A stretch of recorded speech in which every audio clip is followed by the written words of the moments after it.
And we have our CAO, Rob Philpott, with us. And we have our Director of Economic Development with us, Mike Tesuska. And we have Aaron McDonald from Tech Services, the Director, and Linda as well from Tech Services. And Brian Herlick is on the controls here. And we'd welcome all our viewers on YouTube. And if there are members of the media on YouTube or watching, maybe here with us tonight, welcome everybody.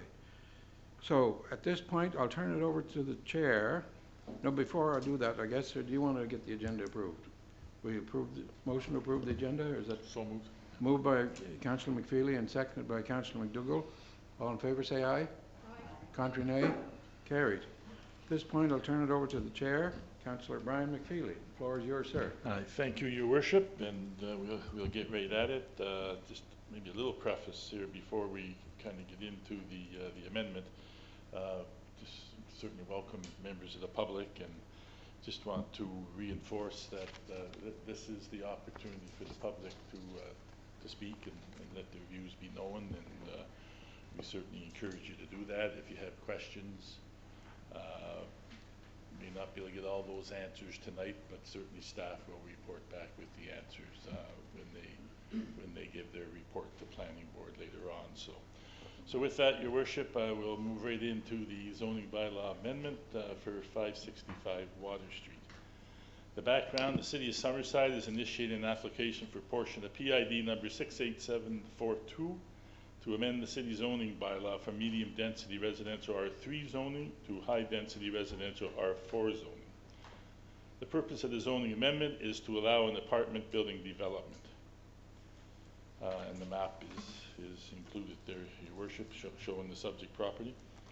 The application was advertised in the September 5th edition of the Guardian, and letters were mailed on September 3rd to property owners within 60 meters or 200 feet of the subject property. So medium density residential R3 zone, the current zoning.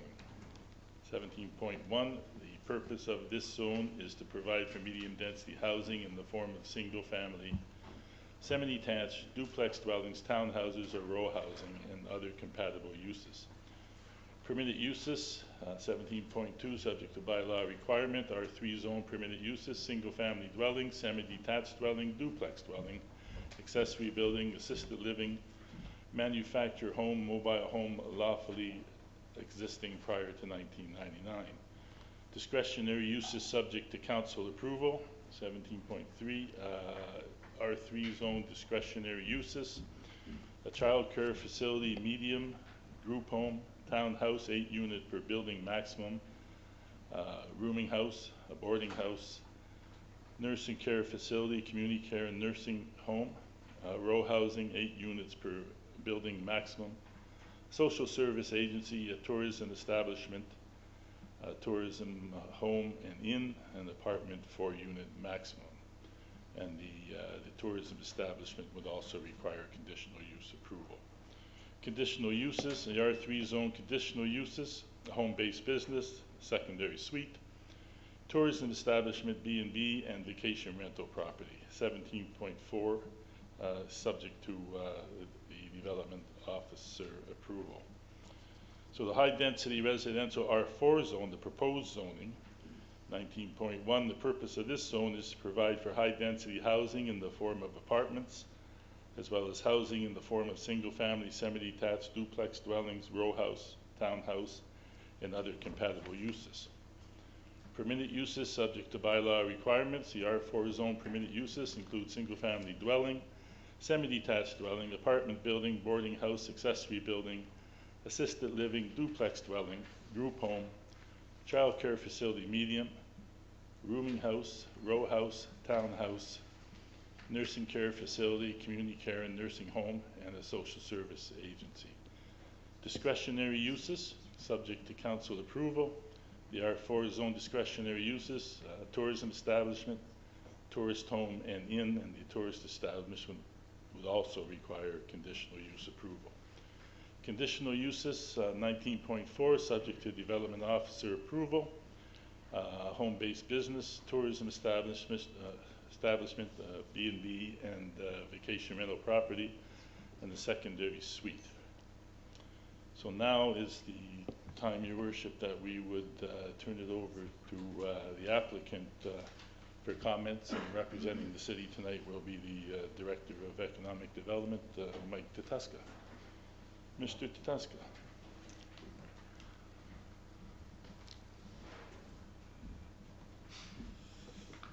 Thank you, Mr. Chair. So I'm here to provide a brief context and presentation in regards to the application for rezoning of this parcel of land. Purpose obviously discuss the specific rezoning of lot 17-3, currently designated residential medium density housing under our zoning bylaw, and a request to go to R4. Back in January, our office was tasked with finding ways in which to further grow our tax base through the disposal of developable lands within the city of Summerside.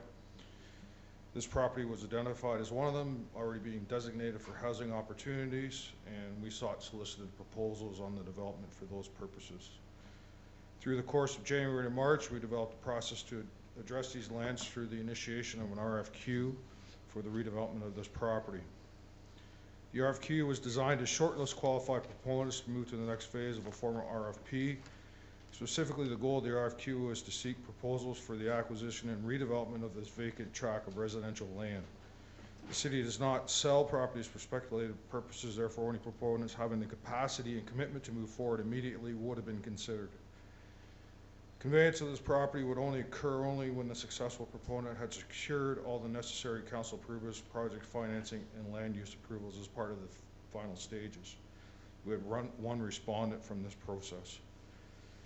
As part of that one response, the proponents were requesting a zoning change on part parcel of the lands that we went out to seek interest on as per the map. So Linda, if you go to the next slide. So currently, as been explained, the lands are a total of 6.12 acres. Based on our current development standards, setbacks, and environmental controls, the total lands for development are approximately 4.64 acres. Lot 17-2, which is currently zoned R4, is 1.39 acres. And lot 17-3, for which we're seeking a rezoning, is approximately 3.26 acres of developable land. We, as owners of the property and based on the RFQ, are asked to consider rezoning lot 17-3 from medium density residential to R4 high density residential as shown in the red circle. Can you just go to the next slide? These lands are currently obviously owned by the city of Summerside and comprise two different zoning classifications, R3 and R4, as shown on the map, along with some green space that forms part of our green space plan for the area. Next slide. In terms of the specifics for the lot, the proponent's conceptual submission was requesting to have the property rezoned to facilitate their vision of what they could build on these lands. R3 zoning has been described, allows for medium density housing, and then R4, as described, provides for high density housing. In terms of the concept, and this is for conceptual purposes only, this is what the site came back under our RFQ public process in terms of what development could take place on these lands. Again, based on the RFQ, this is what they propose as a conceptual plan. It would also require the formalization of a development agreement as well as meet all the standards inside the R4 zone and building bylaws. Next slide.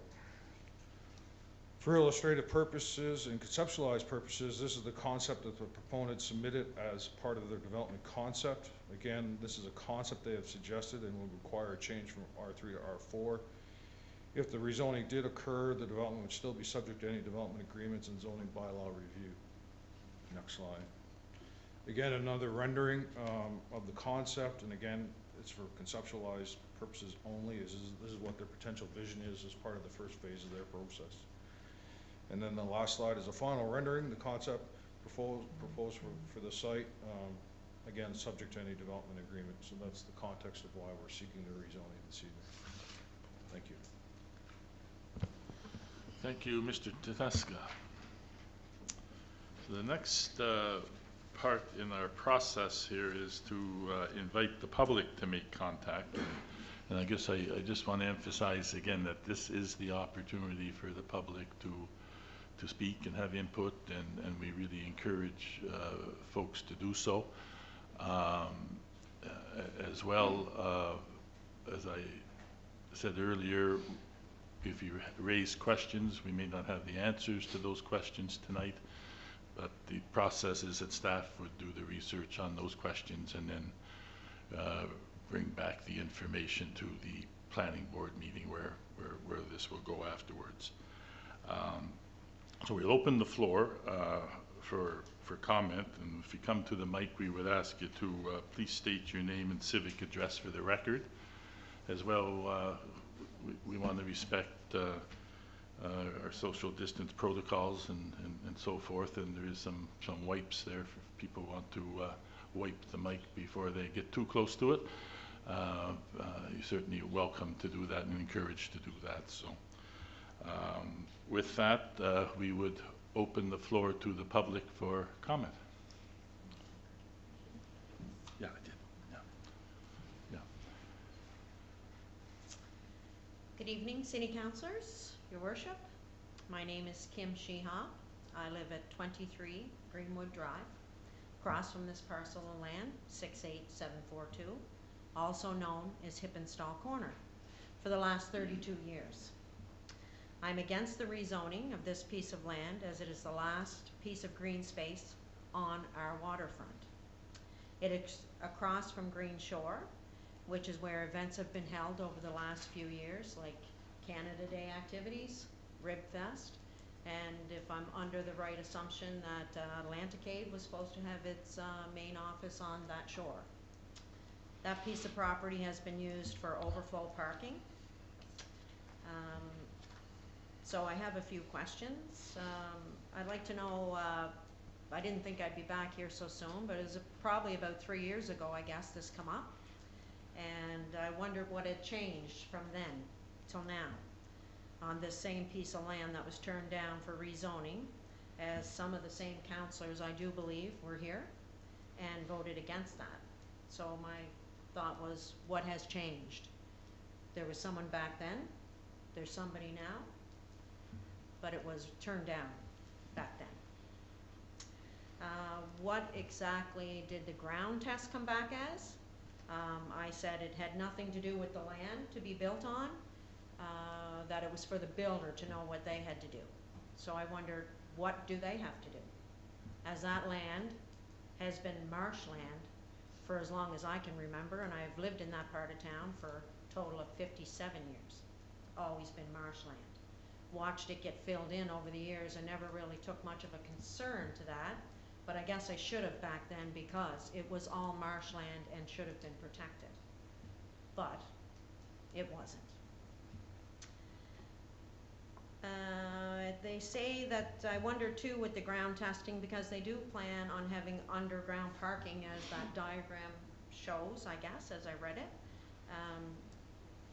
Again, being all swampland, I know across the street I have 3 sump pumps that go all the time, summer, spring, winter, fall, all the time. So if, again, no underground parking can be put there, do we add another floor? So then we're going from 6 to 7, and how much has to be built up onto that piece of property? So do we go 8? I know there is a housing shortage. I was told maybe 500 units were short. Does half of that amount have to be on one piece of property?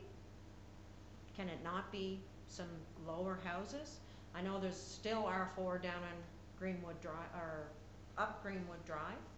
Out on Mackenzie, where R4, when I was looking at the computer, shows R4, but they're all duplexes built down there, instead of having something like this down there where it was already zoned R4.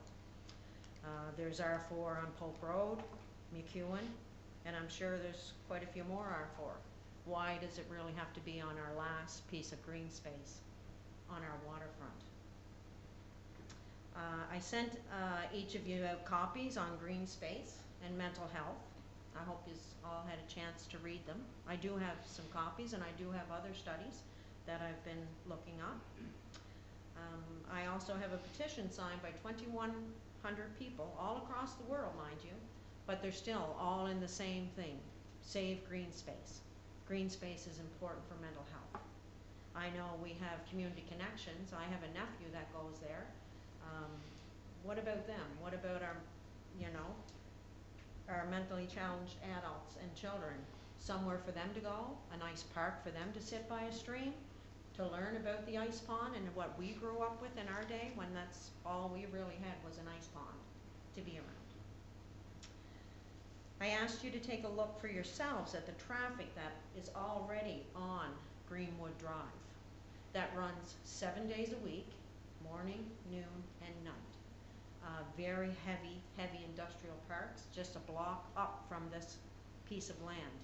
I've taken lots of photos and videos that I could share with you if you didn't have the time to do it. It is you people that are making the final decision on this piece of land. And to put it into perspective, I look at 200 to 300 more cars if that building was to be put there, those 3 buildings, exiting out onto that little strip of Greenwood Drive that leads right to our industrial parks, our businesses.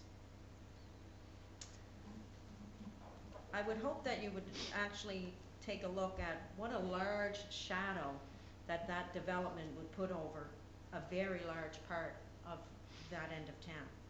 As again, I've taken pictures from all the way up North Market Street on evenings when the sun's setting. Well, that'll be gone. So I wondered if, you know, if it wasn't not in your backyard, but in your front yard, how many of you would vote yes for that same development? I sure hope you make the right decisions for all of the city of residents and not just about the almighty dollar. I have tried to inform more people on what was going on over the last few weeks. I've went around and talked to a few residents. 60 meters isn't very much when you consider how much it'll affect, how many people will be affected by that big shadow that's going to cast over that whole end of town. And really, some of them, because we don't have a local newspaper anymore, knew nothing about it. And they're just right around the corner from me. Had no idea what was going on. So I sat and chatted with them. I don't know if they had any response. I would have hoped someone did. Put a lot of work and effort into it on my part, because I think it's important. It's not just what I'm losing, but it's what my whole end of town is losing. So I guess I leave it into your guys' hands on the decision, and I just hope you make the right one, because once this piece of land is gone, it's gone, and not coming back. So I thank you very much for your time, city councilors, your worship, for giving me the opportunity. And like I said, I do have lots of research in my petition if you'd like to see it. Thank you very much. Thank you. Thanks, Kim. Thank you very, very much for your comments and your well-prepared comments. We thank you for that. Any questions? Anybody else from the public? And again, this is your opportunity. Good evening, ladies and gentlemen, and Honorable Mayor. My name is Bonnie Rogerson, and I'm here as the President of the Board of Directors of the Baddeck Bay Environmental Management Association. And you could state your address, please, Bonnie? Yes, my personal address is Kincora, Prince Edward Island. However, we are the owners of the ice pond. At the moment, our concern, we're in grave concern with what's happening with that situation right at the moment, but that I'll set that aside for the moment in terms of what's happening here in the development, or the proposed development to R4. And I commend Kim in her very well prepared and very specifically documented information that she brought forth for all of us to listen to. The stream that runs strategically, and from the letter of invitation that we did receive on this proposed development, the stream indication, for some reason, it was indicated that it stopped at Water Street. That stream actually does extend along the, I'm not sure which side, I guess it would be the west side of that proposed development area. And that would have been the stream that would have fed into what was that marshland. And yes, It's on the we screen there now, I think he's showing it. Yes, that's the stream I'm talking about, and it didn't continue, continues all along through and up right around to where our pond, where the ice pond is located, just above this, yeah, just on the other side of that, right.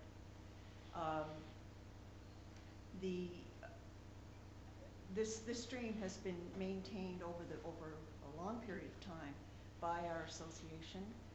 Summerside is our city in the watershed, and we're just not quite sure what the meaning is behind stopping with this proposed little map that we received, not indicating to maybe the public information why it was not indicated all the way out and through. I believe on PEI it's a 15-meter broadcast that's needed from any moving water area from where a development would take place. That's not indicated here as well. We did watch the marshland being filled in, subject to, for whatever reason at that time.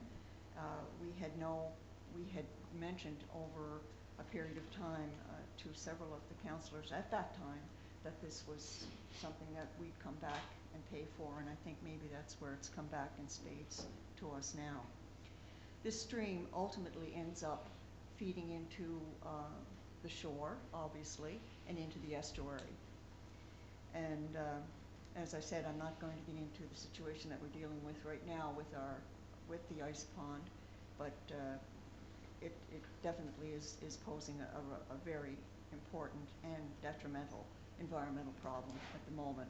And Kim was very right in indicating that that is the only bit of green space that is left. And we were involved over a 4-year period with developing a diversity plan for the city in connection with some individuals I'm not sure if they were on council or not, but we were involved with this and spent a considerable amount of time with our staff at the time and with the city folks that were involved in developing a green diversity plan for the city, allowing for green spaces, indicating where green spaces could be maintained and basically built upon. And it just doesn't look like this is happening right now with this particular area. And it does have a significant, ultimately a significant problem with what's happening with the ice pond. What I'm going to do actually is ask our executive director, who has all of the details on this, just if you have the moment to speak to this, and she can fill you in on detail like that. But thank you very much for the opportunity. Madam Chair, Mr. Chair, Madam, just a question there. I think I saw on one of the maps there earlier this evening where you had the green space, that stream that was coming down there, on one of the maps earlier. It showed there, that one there is the one I think you're referring to, was it? Along, yeah, but That green strip there, I think, is where that. exactly. Yeah. But it's So that would be your buffer zone. Our only question we have is, during the process, the 3-year construction for Ice Pond, we sat there and watched that whole section beyond there, which was a wetland, be filled in. So what is there is now as solid ground. Quite underneath, I'd say, if you had an extensive rainy period, would resolve itself back to a wetland. You'd Good. have welling back up. Just So- I don't want to interrupt, but could you please just state your name and your address? Yep, I'm Tracy Brown, I'm the executive Thanks, director Tracy. of Bedeck Bay Environmental. My address is actually in the Baltic, but the property we were talking about is obviously our historical ice pond, which is just, if you look at the tip of that triangle, right across the street is our ice pond. So that is something that we spent $500,000 in 5 years restoring. And right now, our issue, we're questioning the environmental impact of putting such a high-rise division. I'm not sure, like, if you're talking about a lot of height, you're talking about a lot of land. That is not, 3 acres is really not a lot of land to put an apartment building on and have sufficient green space around. That land does slope back, as I said, is a former wetland. It will slope back to that pond, back to that stream. The reason we restored the ice pond is because we wanted to restore, 70 years ago, there was a sea bass run of sea bass that would migrate there every fall. They come up in October, they breed above the pond, and then they head back out to sea. So we sufficiently managed to restore that stocking naturally, and they were back again last year and the year before, and I'm wondering how this development may threaten that natural return of brook trout. There's not too many places on PEI that historically is all native brook trout. That pond is brook trout and brook trout alone. It's very rare in PEI to have that. We don't have any rainbows in there. It's a beautiful stream, and I'm just worried that at some kind of construction like that, you're talking about massive undertaking of plowing of the land. You're talking about construction that's going to adversely affect runoff in certain areas if you're putting concrete down, depending on that slope of that land. I'm not sure where that water is going to run. And you're talking about taking a whole section of land and blocking it to sunlight from a big building. That is going to cool down the stream. That's going to cause ecological problems in that stream. And it's something that we're really worried about based on the fact that we have worked extensively to restore a natural spawning run of fish. And on PEI, there's not that many areas within municipalities, and in Summerside, this is the only area alone you can freshwater fish. So it's a very ecological important section. I mean, to some, it's just a green space. To us, it's a whole ecosystem that we've worked on. I guess the other thing we're looking at too is, based on what's going on now, we're seeing extensive runoff into our pond from a construction that's being conducted way up on Greenwood Drive, and that's impacting our pond. So I'm curious as to what extensive regulations and overseeing that is going to be done with the contractor to make sure that we have no impact like that in this area. It's a very small section of land, and it's a very important stream right now, ecologically. And basically, yeah, like we as are extremely opposed just for the ecological, in the fact that we have a beautiful green space there above the pond that we're turning into a nature park. I would prefer to see somewhere down the line that BEMA works with council to turn that into an adjacent area of green space, green park, natural area for the community. I know we need buildings, I know we need apartments, I know we need that, but do we have to threaten an ecosystem in order to put an apartment in? Could we not be able to save that 3 acres and turn it into a natural garden or area for the city of Summerside? And that was kind of our vision when we put the pond in, to kind of take it all the way down. And I'd hate to see, for the sake of some tax base, an apartment building go in there and threaten that. I believe that's all we have to say. Thank you very much, Tracy. Mr. Chairman, could I just ask? You certainly may. Just a question.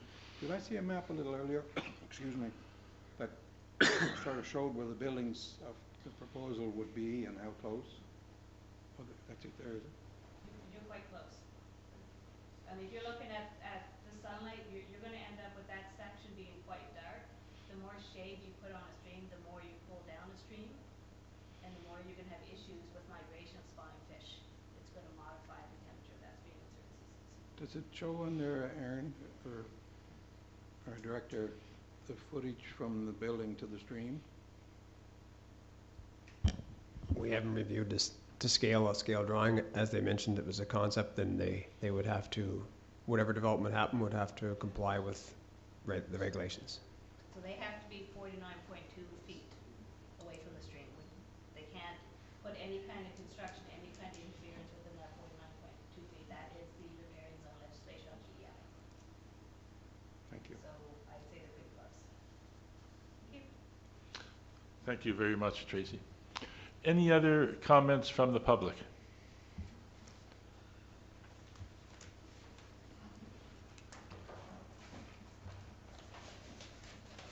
Good evening, Council and Mayor and Council.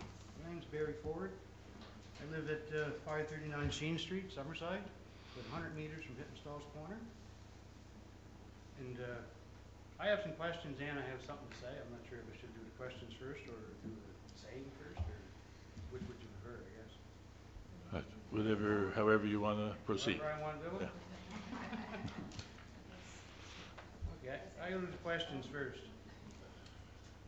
City management states in their presentation, this is the previous presentation, that's not tonight's, because I think that was a shortened version, but same idea, only I'm going off of the previous presentation.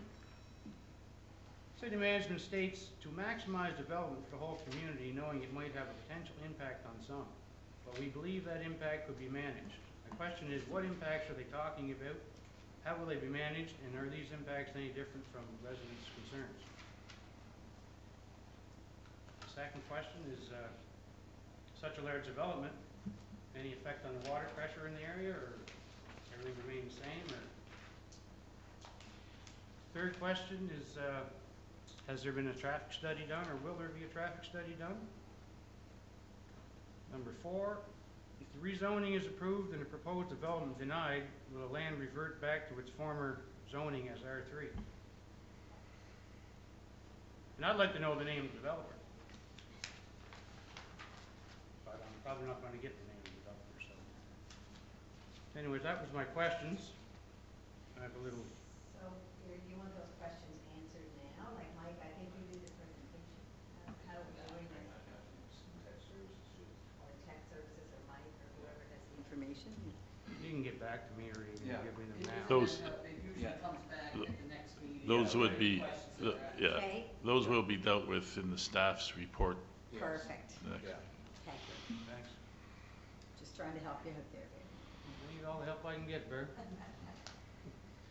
The land parcel 68742, known as Hippenstall's Corner, was known to us kids that grew up in the area 40, 50 years ago as the Frog Pond.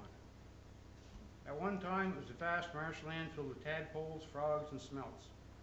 The smelts were so plentiful in the brook that you could just reach in and grab them by the handful. As kids, we played hockey there in the wintertime and caught frogs and tadpoles in the summer. Over the years, the area became less and less as it was filled in. The frogs and smelts are gone, but luckily the ice pond has been restored thanks to Bedeck Bay Environmental Association, and is now zoned as conservation land along with the brook that runs parallel with land parcel 68742 and across Water Street and into Summerside Harbor. City management says they are concerned about urban sprawl, but the infilling of this marshland is urban sprawl. There are several land lots in the area that are zoned R4 that have recently been developed with low or medium density housing on them. There are also others that are zoned R3 where single family units have been built. Although you are allowed to do this, could the city discourage this kind of development if urban sprawl is a major concern? This was a natural area that was infilled because of its proximity to the waterfront for development and was zoned R3. Now city management wants to rezone it to R4 for even higher density development. What's left of the old frog pond is the brook and a 15-meter buffer zone to try and protect it from development. Section 3.0 of the official plan says, as a community, we enjoy our waterfront, open spaces, and small town feel. Section 3.4 of the plan, policy number 9, proclaims to encourage the creation of a unique or interesting outdoor spaces that reinforce community identity and create a sense of place distinct from other communities and other parts of the community. Building this massive proposed development on this property does not let citizens enjoy the waterfront, open spaces, or keep our small town feel. Nor does it create a unique or interesting space. This is a very unique and precious piece of land on the edge of Summerside Harbor with a spectacular view, and since it is owned by the city of Summerside, it should remain that way for all citizens and future citizens to enjoy. Once this land is in private hands, it'll be gone forever. Quite a few tourists walk down Rufus Street in the warmer months, and I have talked to many of them at the end of my driveway, and they all love the openness of the area. Hippenstall's Corner may now be an empty lot, but is not an eyesore. Section 3.7-8 of the official plan speaks to consider the concept of a town market square, creating a unique public visual experience that marquees Summerside. Can anybody here think of a better spot than the Frog Pond? Hippenstall's Corner is now zoned R3, medium density. Why they need to rezone it to R4 high density when there are already land parcels zoned R4 that have street frontage or a short distance from the street? Mackenzie Drive, Pope Road, Central Street, land behind the manor, uptown. in Granville Street North. Could the city not help developers put high-density housing where it's already zoned properly for it? The need to rezone to maximize the value of the land, as city management stated, could set a precedent for future rezoning applications, as all one would need to say to get a rezoning is that you want to maximize the value of the land, and nothing else matters. The official plan says getting dry, in section 3.7, a graduation of residential densities is promoted from higher density housing around the North Granville commercial area and the downtown core through some nearby areas of medium density to lower densities towards the outskirts. Meaning that higher density developments are to be constructed in the North Granville Street area and the downtown core and gradually taper off into St. Helens and Wilmot. According to the official plan, Hippenstall's Corner is not in the downtown core or North Granville Street. Section 22.7, Summerside Zoning Bylaw, Guidelines for Downtown. Maximum building heights may be up to 10 stories, except where buildings are adjacent to residential land uses, where a maximum height of 4 stories is allowable to be compatible with existing residential homes. If it is not okay to build over 4 stories downtown beside residential homes, why is it okay in the West End? City management considers the width of a residential street, Greenwood Drive, an acceptable transition between 1 and 2-story houses and 3 60-foot apartment buildings. While on the other side, they consider a 15-meter buffer between 3 6-story buildings in a sensitive conservation zone, the Ice Pond Brook. Opposite to the brook, 2 8-unit townhouses have a 15-meter buffer between them. City management speaks about a natural transition between our neighborhood and this proposed development. But there is nothing natural about the transition. You have houses on one side and boom, 3 6-story buildings. This is an immediate transition. We do not believe this to be an acceptable transition from residential houses, nor an acceptable buffer from the Brook Conservation Zone. There are very few services other than for recreational purposes that people would use with any regularity within walking distance. Very few people will walk, bike, or take the bus from this area of the city to go uptown to access services and then return again. If this proposed development were to be built in the North Granville area, it would be much more efficient for public transit and ridership would increase. The current proposed location would only encourage people to drive their vehicles when we consider the 314 parking spaces for 198 apartments. In the official plan, section 3.2, it lists the following 2 paragraphs. Number 1, walkable neighborhoods.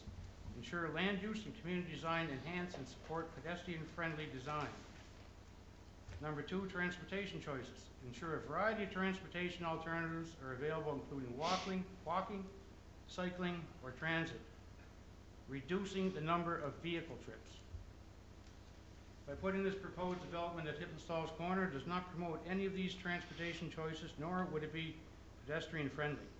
In fact, it would increase dependency on the car. Even with this new bicycle pedestrian lane in Greenwood Drive, pedestrian traffic on area streets to and from community connections, Green Shore, Credit Union Place, the Ice Pond, and the boardwalk would put at higher risk. During a recent summer council meeting regarding changes to the intersection of Greenwood Drive and Pope Road, Mayor Stewart mentioned the expected increase in traffic on Greenwood Drive from the new Eco Park. This new traffic from the Eco Park will not just flow north on Greenwood Drive to Pope Road, but it will also flow south to the intersection with Notre Dame Street and south again to the intersection of Greenwood Drive, Rufus Street, and Water.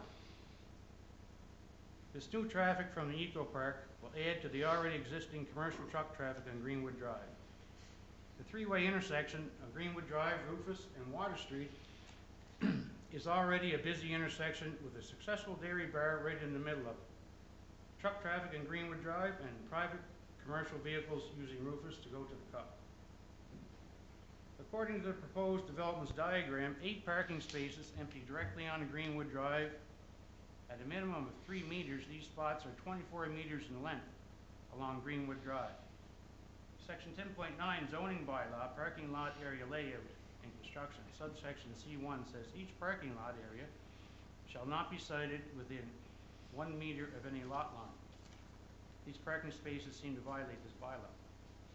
There are also 2 more access points to the main parking lot from Greenwood Drive, making combined 10 access points over a length of approximately 110 meters. The length of Greenwood Drive between Water Street and Notre Dame, where these entrances is approximately 195 meters. Total width of these entrances is 36 meters. This seems to be an excessive amount of driveways onto such a short stretch of residential street. One entrance to the main parking lot is situated at the beginning of a curve in the road just after the Dairy Bar driveway. Any obstacle, such as a tree, sign, utility pole, parked car, would impede a driver's line of sight when exiting the parking lot, creating another potential danger at this location. Water Street does not have a left turning lane at Greenwood Drive or at Rufus Street. For example, an eastbound car turning left onto Greenwood Drive or Rufus Street needs to stop for any oncoming traffic, but a lot of the drivers pass on their shoulder and go around the stopped car. Some don't even slow down. This makes for a very dangerous intersection and crosswalk. Where the buildings of this proposed development would be situated at, I'm just going by where they have the stakes from the land tests, I presume they are. They have stakes over there where they took the soil samples. Where the buildings of this proposed development would be situated at, I'm not 100% sure if a left turning lane could even be put in along this stretch of Water Street. Proposed 2 townhouse complexes on Water Street. One has a driveway for a rear parking lot and have 8 driveways directly emptying onto Water Street. That's 9 driveways with a total width of 30 meters over a lot width of 125 meters. Section 10.2 Summerside zoning bylaw. Road access restrictions. No parking spaces within a parking lot shall access directly onto any city arterial or urban collector street. The 9 driveways in a short stretch of Water Street might not be a parking lot, but it should raise some traffic concerns. Here there's no left turning lane either. This stretch of Water Street, as council knows, is known for its speed, increasing safety concerns even more. The traffic along this stretch of Water Street would be a similar scenario to the Autumn Street Water Street intersection at Tim Hortons downtown before it was rectified. Though speed would be a bigger factor at Hippenstall's corner stretch of Water Street. We also have to consider that there is no sidewalk along Water Street in this area. Water Street, South Drive, and Notre Dame Street are all hospital routes. Ambulance, police, and fire trucks use them on a regular basis. Congested streets and intersections along these routes are not acceptable in an emergency. The addition of a 4-story hotel only 1 block away from this proposed development at Credit Union Place is bringing in even more traffic, combined with new commercial traffic from the Eco Park, the Dairy Bar, truck traffic, and local traffic. The proposed addition of another 314 cars, all in 1 block. We do not believe area streets will handle the excessive amount of traffic in a safe and efficient manner. It will be a traffic and safety nightmare when events are happening in the area, which they do quite often. Traffic from Greenwood Drive may also divert itself onto Willow Avenue from Greenwood Drive, since Willow connects directly onto Central Street. This would increase traffic through 2 school zones, Elm Street Elementary and Summerside Intermediate. Is the city willing to spend money on new infrastructure to support all this new vehicle and pedestrian traffic? When comparing the proposed development's diagram to the actual land parcel number 68742 map, the proposed development diagram shows that the section of street that was formerly South Drive is to be permanently closed. According to the Municipal Government Act, Section 213, permanent closing of the street, subsection 3, notice and hearing, a council that proposes to permanently close a street in a municipality shall give public notice and hold a hearing respecting the closure before final passage of a bylaw in respect of the proposed closure. Should council abide by the Municipal Government Act if this road is to be closed? Maybe they should have had it before the rezoning of this land takes place.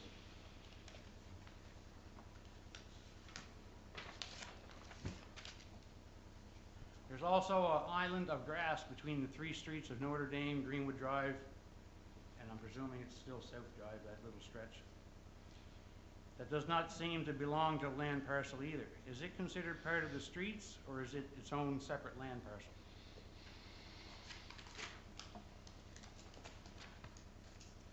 About a month ago, during a rainstorm, sediment from the construction of the new Eco Park in Greenwood Drive had found its way into the Ice Pond Wetlands Conservation Zone, turning the ice pond and brook red with silt runoff. It happened again tonight. As I drove by there, the ice pond is pretty red, and the brook looks like it's mud.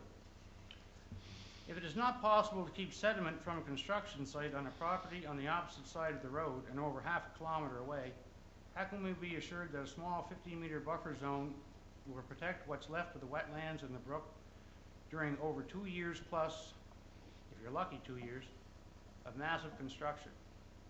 The recent incident at the Ice Pond Wetlands Conservation Zone shows the need for a better system of stormwater drainage for this sensitive area. With all the work the Bedeck Bay Environment Association did for the ice pond and also its historical value to the city, it would be a great disservice to the citizens of Summerside if these type of environmental incidences were allowed to continue due to construction in the area. These incidents are not accidents, and although they are not deliberate actions, they are man-made events that should not happen. Will the city pay for the upgrading of the stormwater drainage system along the Ice Pond Wetlands Conservation Zone that includes the brook along Hippenstall's Corner? Along the southwest side of Hippenstall's Corner, there is still some of the old marsh remaining at the edge of the infill. The 15-meter buffer should be measured from the edge of this vegetation and not from the edge of the brook. We believe the buffer is now being measured from the brook's edge and not from the edge of the vegetation.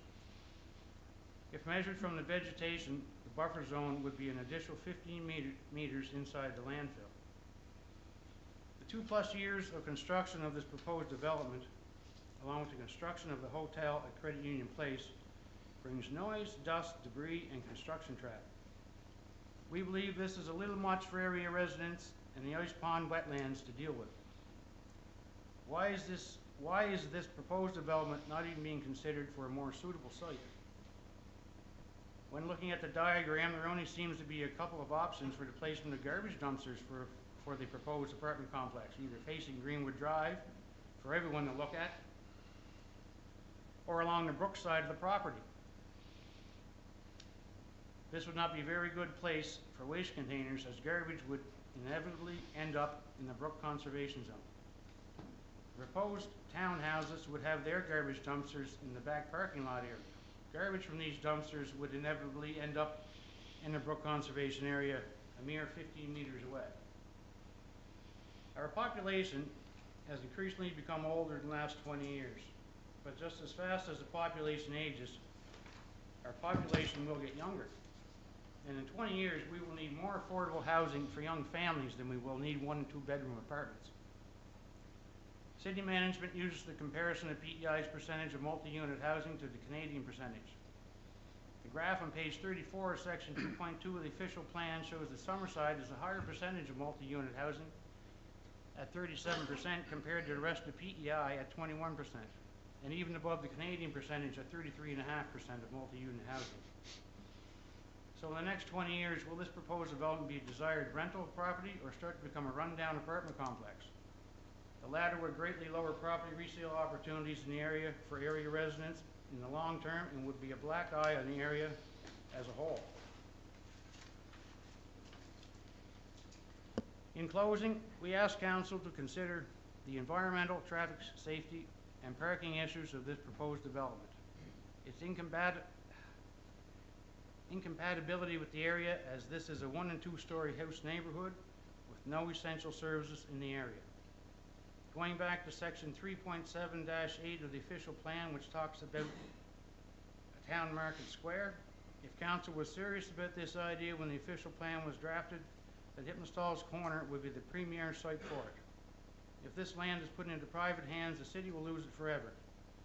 We believe the bad outweigh the good for this proposed development at this site, and we encourage all councillors to look into the future and vote against this rezoning. Thank you. Thank you, Barry, for your very well thought out and well researched comments and questions. As we said from the onset, staff has been recording all these questions, and when we get the report from staff at Planning Board,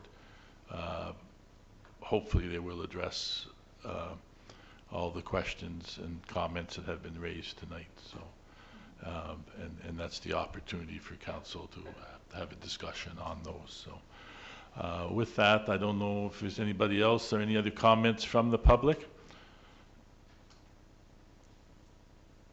Mr. Chair, If can I not- just ask the question?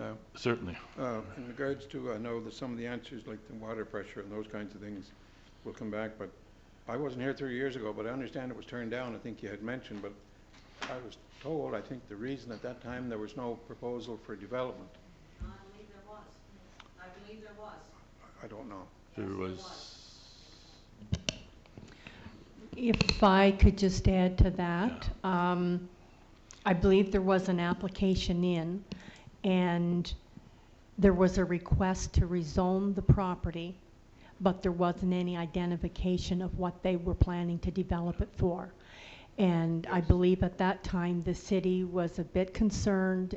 It would be like writing a blank check. Yeah. We didn't know what it was being planned for, if it had gone to that zoning, and that's why the city at that time, in their decision, decided against it. And that would be. I agree Go with ahead. Yeah, that No. would be my recollection as That's well fine, at the Jim. time, that there was no development plan with the application. Yeah, that's what I was referring to, that there was a request in to have it rezoned, but apparently there was no proposal on what Yeah. it would be rezoned for, and I think Yeah, that's why. and that's why it council was denied. Denied at that time. With that in mind, and it might have been Barry that mentioned it, or maybe not, but one of them mentioned the fact that it currently being zoned R3, and if the proposed development did not go ahead, would or could it revert back to the R3 again, as opposed to leaving it on speculation, right? Because if the current development proposal did not go ahead, then it'd be open for whatever in the future. I think once, and ask for Aaron to correct me on that, but once it's rezoned, it's rezoned. Is that correct? You'd have to go through the process again, probably, to But the put city it back to still has- R3. But the city still has control of it. Like Yeah, the city still city still owns decides it, what- yeah. Yeah. Yeah. That's- Any other question, Councillor Snow? I guess I agree, the city would still have control of it, but my concern is, the city, as in us as councillors, have control of it, but who knows what future councillors are gonna think or plan with that, right? So Exactly. you would hate to, there's some concern with rezoning something to an R4 without there being an actual development guaranteed to proceed, is, I guess, my question. That falls off. 4 years' time, none of us are here, and new council comes in and it turns into whatever, right? And that would be a concern. Some of that guarantee, I understand with the past council, that basically is the same thing. You were worried about not knowing for sure what might end up there. And in theory, unless there is a signed development agreement, we still don't know for sure. But couldn't we put a proposal in to have it change, like, couldn't we change it back as council? You go through the rezoning process. Have to just go again. through the rezoning process again, but it doesn't stay unless we want it to stay, right?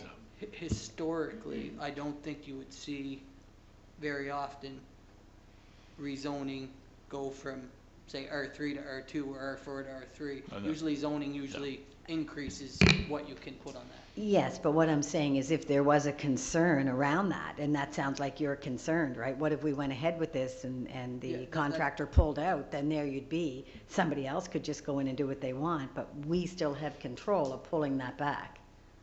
Correct? Council does, of putting it back to R3. We would, No. If it went to R4 and the contractor pulled out, and then here it is R4, and someone commit and do whatever they want, we could put it back to R3 if we knew we weren't going to be council next term, or it's not going to be Yeah, the same I think, people. Yeah, So that's all I'm saying, is I we do believe have in theory control of we- it. In theory, we could do that, but I think Councillor Snow's probably correct. It would be unusual, but It would but be we can do it, unusual, yeah. but yeah, this is unusual though, this Yeah. whole thing. Yeah. Any other comments or questions from Just, Coun- sorry, go Councillor Durand?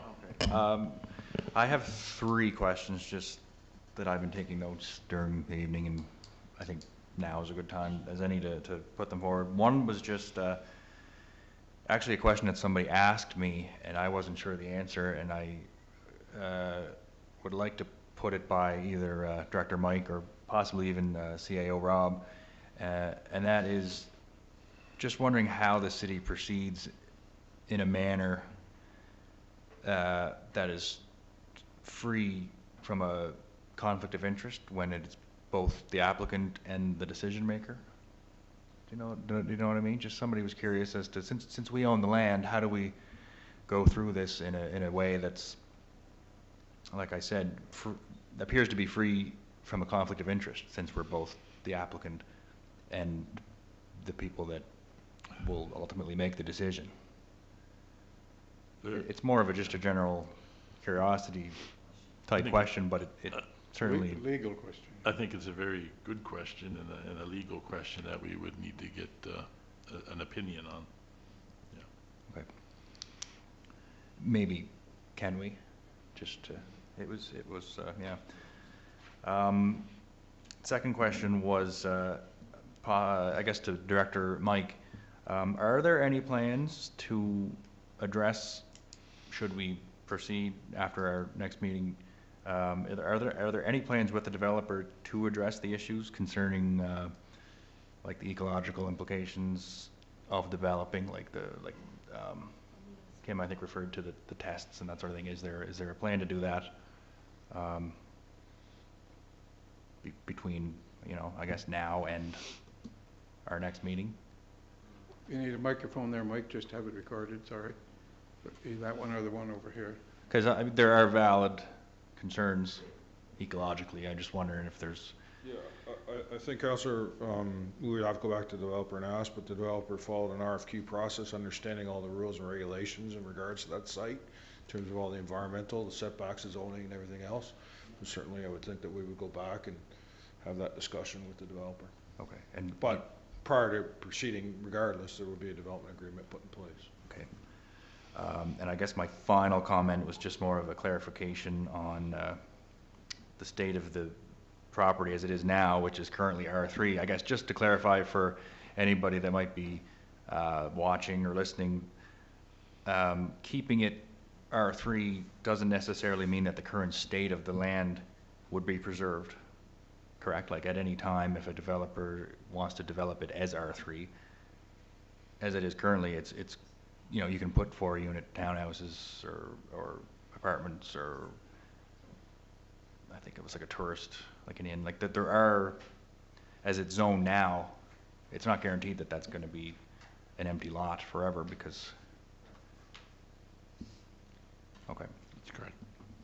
Any other comments? Just to follow that up, Questions? Mr. Chairman, I didn't see any other lights on there, but to follow up on what Councillor Durand said, with it being R3 now, how many units could be built on it, or how many driveways could be there, or? Townhouses up to The way the 4 reg is. units each, I think, or 8-unit townhomes can now be 8 buildings? We'll come back to you with 8-unit it. townhouses. We'll look into it and come back to you with it. Yeah, that'll be part of the staff report. Just Mike's comment there just made me think. He said prior to proceeding, there would be a development agreement. Is there a way to flip this on its head, have a development agreement in place based on it becoming R4? So, to my comment earlier, the concern I have is, the initial concern that I'm thinking of is it ends up in speculation and we don't know past our term what's going to happen on that land. Yeah. So is there a way that a development development agreement with the proposed developer could be signed prior to us rezoning? Or is that something that can be done I guess legally, or? maybe that's something Mike can, I think the challenge for the developer, would be that they probably need to do some investment to get to the point where they would do a development agreement, and they'd be hesitant to spend a whole lot of money until they know that the zoning is in line with what they want to do. Mike, Aaron? If you allow me, I think we have the question here. I'll go back and review the question and provide as part of staff report some follow-up feedback to that Yeah, question. perfect. Perfect. Any other comments or questions? If not, we'll move on, and the next part of the process here is to give, number 5 in our process tonight is to give an explanation of the process. In order to process a zoning bylaw amendment, the following steps are required. Number 1, the zoning bylaw amendment is read a first time and declared as read a first time at the first council meeting. 2, the zoning bylaw amendment is referred to planning board for review and recommendation. So steps 1 and 2 take place at the same meeting of council, and that's what's taking place this evening. 3, planning board reviews the application and prepares a recommendation to council, and that's at the point in time where we will get all the answers to the questions tonight and the comments and so on and so forth. That planning board meeting will be on October 6th at 5 p.m.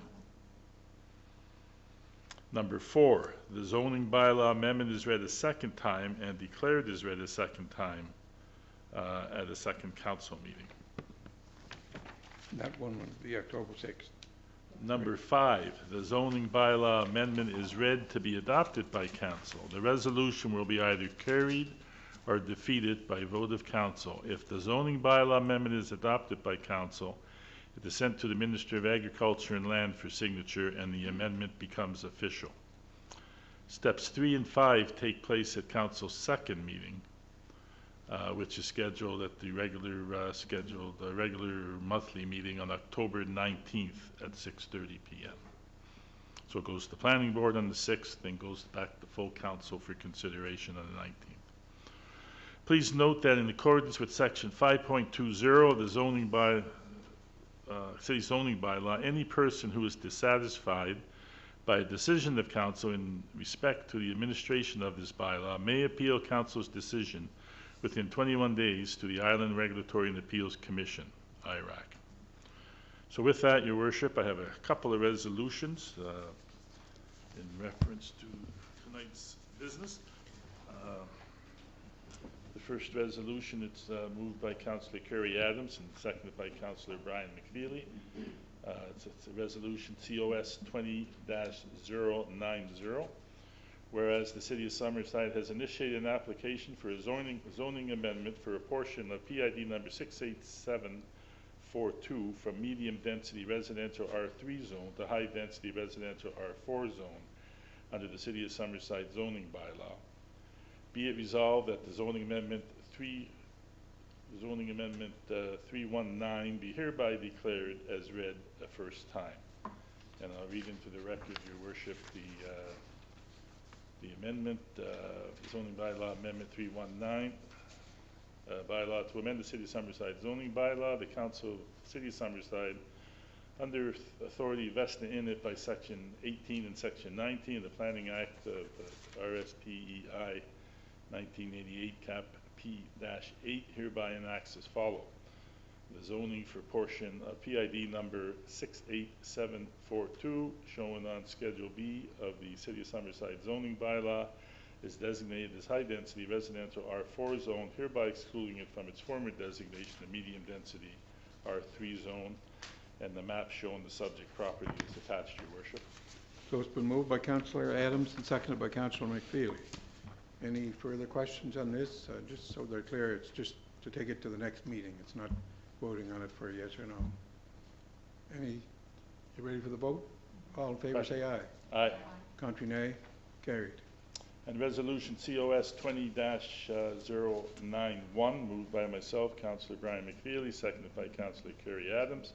Whereas the City of Summerside has initiated an application for a zoning amendment for a portion of the PID number 68742 for medium-density residential R3 zone to high-density residential R4 zone under the City of Summerside zoning bylaw, and whereas zoning bylaw amendment 319, a bylaw to amend the City of Summerside zoning bylaw, was read and declared as read the first time at this council meeting, be resolved zoning bylaw amendment 319, a bylaw to amend the City of Summerside zoning bylaw, be hereby referred back to the Planning Board for review and recommendation. Moved by Councillor McFeely and seconded by Councillor Adams.